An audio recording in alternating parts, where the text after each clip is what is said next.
Hello beautiful people, welcome and welcome back to my channel. My name is Oluchi Imoh, and on this channel I share cake business tips that would help your cake business grow. I do talks on personal development, entrepreneurship, I do story time, tutorials and vlogs as well, and you are welcome. In today's video, just as the title says, you're having some wedding cake tips from a pro, part 3, and the focus is on common challenges that bakers face with their wedding cake or wedding cake orders, not your wedding cake, with their wedding cake orders, and how these issues can be fixed or what you can do to mitigate them or stop or prevent them from happening. So if this is something you're interested in, which I think you will, then you definitely want to keep on watching because I'll be right back.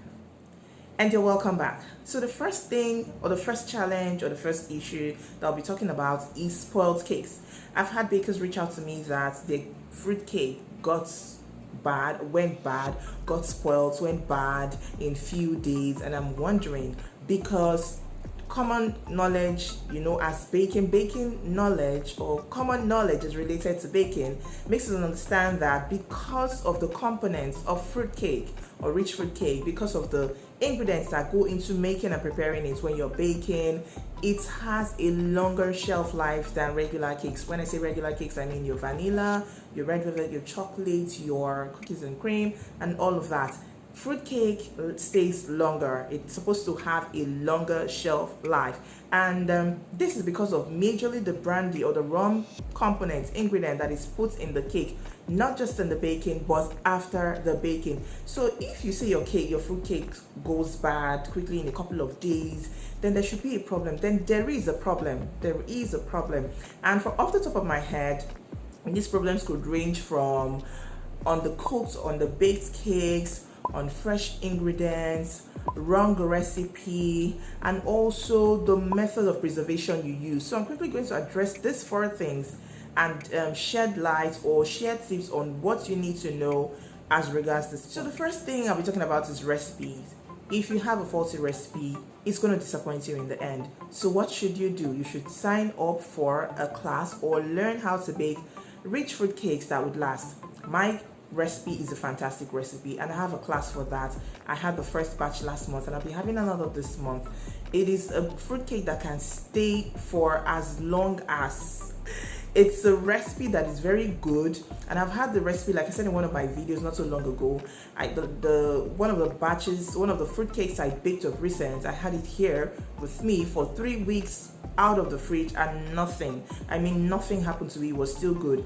There was a time I went for a finishing class as well, one of our top bakers in Nigeria, and it was a wedding cake project we did, a 3-tier cake if I can remember correctly, and I brought that cake home. I think I shared to some people, and the one that was left at home, we were just eating in this, and of course couldn't finish it. But that cake stayed for close to 4 weeks, if I'm not mistaken, or even more, without being in the fridge. Okay, so this is typical of fruitcakes. This is what your fruitcake should have, this characteristic of having a long shelf life. So if yours is going bad, there's something wrong with your recipe, or there's something wrong with the baking. Maybe the heat's not evenly distributed, and on the top it looks like it's well baked, but inside it's not fully cooked, it's not thoroughly done. Okay, so when I learned how to bake, my teacher taught me that fruitcakes takes longer time to bake. She taught me 2 things that I can clearly remember.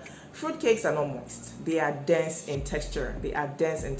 And then number 2, they take longer time to bake, like an hour 30 minutes than regular cakes would. So you slow cook it. But for me, I do not do that. I bake like you bake your regular cakes. I just bake it, I don't reduce the temperature, and it bakes within an hour thereabouts, and it is out. But the right way, or the way I was taught, was that you slow cook it. You slow cook your fruit cakes until it gets done, so that it can be thoroughly cooked. I really don't know what the purpose of that is, but I think it's so that it can be properly cooked. But mine, I just bake it the regular way. I bake it the normal way with the normal temperature, and it is still as good and fresh as anything, and it is still as good as new. Okay, so bake well, ensure that you bake well. So if you've been baking regularly with a regular temperature and all of that, and it's not working, your fruitcakes are going bad, you want to try slow baking. See if it will work, see if your fruit will last after then. The next thing I'll be talking about is on fresh ingredients like eggs. If you use eggs that is not fresh in baking, I'm telling you, your cakes will go bad in the twinkle of an eye. It would go bad even before you know it. So ensure that your recipes are fresh. Check with your vendors, source from the right vendors, people that they don't have to keep their eggs or their ingredients for so long, and also check that the ingredients you're using are up to date and that there is nothing wrong with them. It's not close to expiry, it's still in good shape, it's still in good form, and still okay for consumption. Now the fourth point that we're talking about is your preservation method. Just like I explained in part 1 and part 2, what I do is that once it comes out of the oven, I poke when it's still very hot. Once it comes out of the oven, once we have brought it out and placed it on a work table, poke holes in it and then drizzle brandy over it before it cools down, totally cools down, and then we can wrap up in cling film. So this is how you preserve your fruitcakes. So if you're not preserving it right, or you're not taking this extra step or extra precaution or extra step, you're not doing this extra thing to preserve your fruitcake, then you need to start doing it. Try and save it at work, because we are made to understand that in just the science is, as you're baking, that brandy gets evaporated, though not totally, but it just leaves, and then it's the taste that remains. I guess the effect will still be there, but to help you preserve your cake, you drizzle it over it. Now if you don't use rum, if you don't use brandy, I do not know how lemon juice works with this, or orange juice, or the other types of things that people use, or the other type of preservatives or wet ingredients, or the liquid components or ingredient that they use. But you also try, if this is you, try and see if what you have would work for you. Okay, so preserve it, don't just leave it like that. Take extra steps to preserve your fruit cake. I believe these points are clear. The next issue I'll be talking about is sunken raisins and fruits. Okay, so if you're that baker who bakes fruit cakes and then at the end of the day, all the fruits, the raisins, the cherries, and all of that sink to the bottom of your pan, to hold the general meeting there, or to hold the board meeting there at the base of your pan, then you want to, check this issue, because it's a challenge. When you cut your fruit cake, you're supposed to have, don't you like it? I used to wonder, because I used to have this challenge back in the day when I would bake and all my fruits are down, like they're not on top. You put these raisins, you put your mixed fruits, they're not on top, they're not in between the cake, they're not like in between. I'm not even talking about the layers. When you cut through the cake, you don't see them in the middle. Rather, if you flip your cake, you see them at the bottom. That is a problem.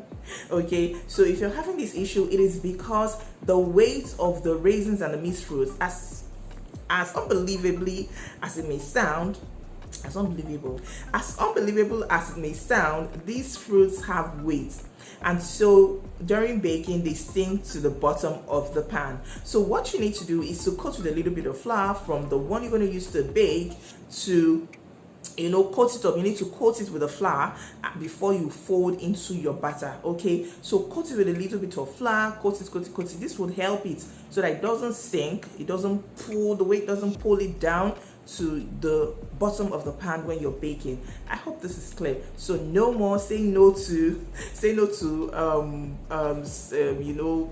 cake being at the bottom of your raisins and your fruits being at the bottom of your pan by doing this thing that I've just stated. All right. The third point is leaning cakes. All right, and bent cakes. Actually, when I was preparing my notes, that was what I wrote. Subconsciously I just wrote leaning towers. But yes, you make a cake and then it is leaning. It is it's bent. It's not straight.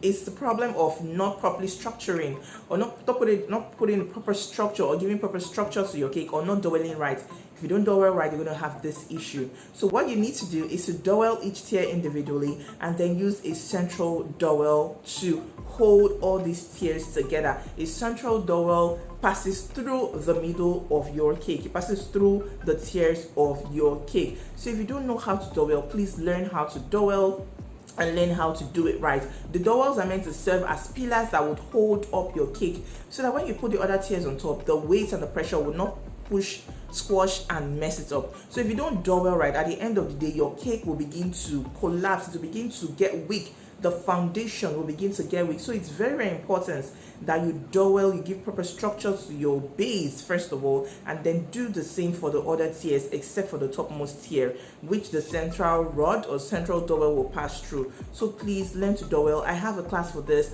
I put it up. I'm not sure if I put it up now, but if I have people who are willing to take this class, I am ready.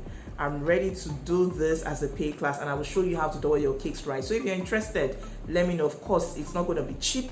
No, it's not going to be cheap, but of course you're going to get value for your money. Okay, so dough right. And another problem I see is that your fondant is not dry enough. So if it's not dry enough, your cake will begin to give way. It will not be firm enough to hold the other tiers that are on it.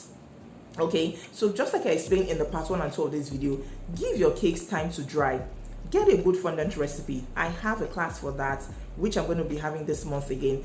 Get a good fondant recipe, and when you cover your cake, work with the good timing so that your cake has good enough time to sit, get dry, be really dry, nice, have a good finishing, and also be able to hold up the cakes that you place on it. All right, I hope that this point is clear. Let's move to the next one. So the next point is broken flowers, broken sugar items, broken sugar pieces. What I usually advise is that depending on what you're making, you should have extras, you should have spares. So if you're supposed to make like 10 roses for a particular cake, for a particular design, make 15, make 16, make extra roses so that if anything happens, maybe it gets broken, it gets broken. I think that's the most that can happen. It gets broken, maybe petal gets broken, or it falls and breaks. You can have a backup. So that's the word, have backups. Okay, if it is something you made like a swan, have a third one. It's not bad if you have a third one, so if anything happens, you have a backup and you can easily fix it. So always have extras. My teacher also taught me this when I was training, when I was learning. We make extra. If you're making leaves, we make extra. Whatever we're making, we make like 1, 2, 3 extra, so that if anything happens, we'll not be stuck, we'll not be stranded, we'll also have extra. And another point under this is your packaging. So package right. For things like sugar flowers, you don't just want to put them in a box or just pack them in a bag. They're going to break. They are delicate, they are fragile, and need to be handled with care. So put it in a box. You can put a napkin, a soft napkin, or furs, or paper kitchen towel, paper towel, depending on how you know it, before you place this thing, so they have a very soft place or a soft floor or something to lie on, to be on, and gently carry with care. You can also package them using styrofoam to block the edges of your box so that even if they move, they don't get broken. So package well and also make extras so that if something happens peradventure to one, you are not stranded, you have something to fall back to. All right, now the next point, which is the 5th point I believe I'll be talking about, is bulges on my cake. So you have cakes, you've covered your tiers, and then you begin to see bulges around them. What must have happened, or what the issue here is, that you probably have not trimmed well. Okay, you have not trimmed well, or somehow you have spaces in between your layers. So in between your layers, you have spaces, like when you look at it, you can see spaces in between two layers. Yes, and it's not supposed to be. So what are you supposed to do? You're supposed to fill it. So fill the spaces if you have with your cake crumbs, with your cake trimmings, fill them up. And then I do an extra thing of using compotes to cover my fruitcakes first. Cover this layers, cover the spaces, cover the joinings where the seams meet before you do the crumb coating. So I don't go ahead to just layer my fruitcakes and then just crumb coat. I do the compoting first, if that's what you will call it or know it as. It's in one of my videos. Yeah, I think the pillowcake video. You do the compote first and then you crumb coat before you then cover with a reasonable thickness with a reasonably thick fondant. I believe that's the word, with the fondant that is reasonably thick, not very overly thick, but something that is good enough that would give you a good finishing at the end of the day. So please fill those holes and then learn to trim well. I have videos on trimming, how to trim a round cake and how to trim a square cake. If you're yet to watch those videos, please do yourself a favor and watch those videos. Okay, and while you're watching, like and drop me a kind comment. All right, so these are some of the issues that people face, and there is one more that I want to add, a bonus point, where my clients, you say, my client says she wants chocolate cake, my client says she wants red velvet alone. In this place where I am, in my location, the best bet is to have these things in minimal quantity. It's either you stick to rich fruit cakes, which you can make, bake days ahead, work on days ahead, and nothing will go wrong, nothing will go bad, or you have these other regular flavors in minimal quantity so that you can bake probably on Thursday, decorate on Friday, and on Saturday you're good to go. But for me, I usually just stick to fruit cakes to avoid stories that touch. So you're a pro, advise your clients, this is what we work, this is what we can do. Don't buy into this, oh, my client says she wants chocolate and red velvet alone. She doesn't like fruitcake. She wants the 3 tiers to be chocolate and red velvet alone, from the base to the top. Look, you're going to get into trouble, especially if you're working with moist, you were working with you're working with oil-based recipes and your cakes are really moist. Please do not try it. It's going to end in premium tears, and you don't want that. You don't want to be caught caught in that kind of situation where they're calling you, and at the end of the day you're feeling so bad. Your clients are dissatisfied, they're angry, you've messed up their day, and you're also feeling bad, embarrassed, and you're full of regrets. Please avoid this. Advise them as a pro. This is what can work. This is what we can do. I can package a plain one for you instead. Let's just have the fruitcake for you to cut at the wedding, and then I can package this extra one for you that you can use. Just give them advice and see how to save yourself, save them, and save the situation at the end of the day. I believe that these tips have been of great help, and I believe that you have found value from them. Please do let me know in the comments, and I beg you to please like this video. Yes, I'm begging, please like the video, because you've not been liking. When you like this video, it goes to show that you love that the video is loved by you, and YouTube will recommend, YouTube will suggest others. So please hit the like button, and also drop me a kind comment and share with those in your caking communities and groups. All right, until I see you in the next video, stay happy, stay safe, and stay blessed.